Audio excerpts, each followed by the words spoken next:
सनकादि सुनाने लगे। नारद जी यजमान बन गए, श्रोता बन गए, सनकादिक वक्ता बन गए।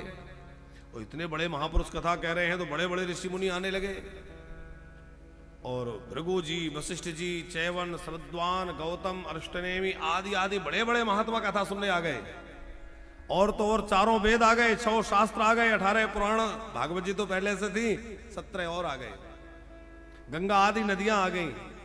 और इसका मतलब यह है जहां भागवत होती है वहां ये नहीं कि जितने लोग दिख रहे हैं उतने ही लोग बैठे हैं, वहां गंगा आदि नदियां विराजमान रहती हैं। जहां भगवान की कथा होती है वहां पुराण आ जाते हैं, वहां वेद आ जाते हैं। और वहां भगवान के जो नित्य पार्षद हैं, नारद जी आदि, सनकादि आदि, उद्धव आदि, वह सब भी कथा मंडप में अदृश्य रूप से आ जाते हैं। और इतना ही नहीं, हमारे पूर्वज आ जाते हैं।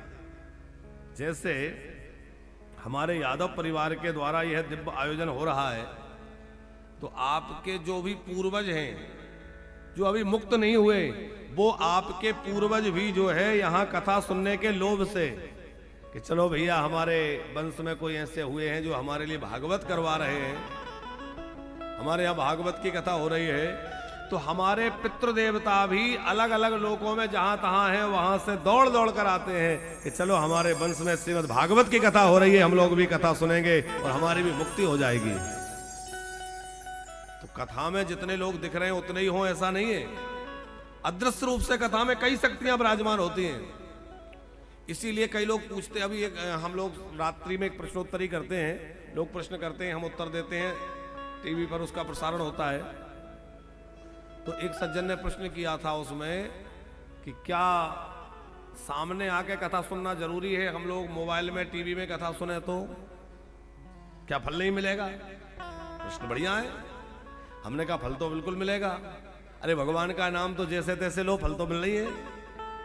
आप टीवी से सुनो, मोबाइल से सुनो, जैसे तैसे सुनो, कहीं भी सुनो, भगवान की कथा कल्याण तो करेगी। लेकिन ऐसा नहीं कि कुछ भी खा रहे हैं, जहां तहां बैठे हैं और बेड पे पड़े हैं, कथा सुन रहे हैं, पर अपराध लगेगा। तो वहां भी यदि टीवी में भी सुन रहे हैं तो पवित्रता के साथ सुने तो और ज्यादा फल मिलेगा। सावधान होकर सुनेंगे तो और अच्छा फल मिलेगा। भगवान का नाम जप करते हुए यदि आसन लगा के बैठ के सुने तो भले ही टीवी के सामने बैठे तो भी बड़ा अच्छा फल मिलेगा, क्योंकि आप ध्यानमग्न होकर सुन रहे हैं। लेकिन अब यहां लेकिन शब्द जुड़ा है। आप कथा के मंडप में जाके सुनते हैं उसका विशेष फल हो जाता है, क्योंकि कथा के मंडप में एक औरा मंडल ऐसा होता है जहां अनेक शक्तियां विराजमान होती हैं, देवी देवता विराजमान होते हैं, इसलिए वहां का फल विशेष हो जाता है।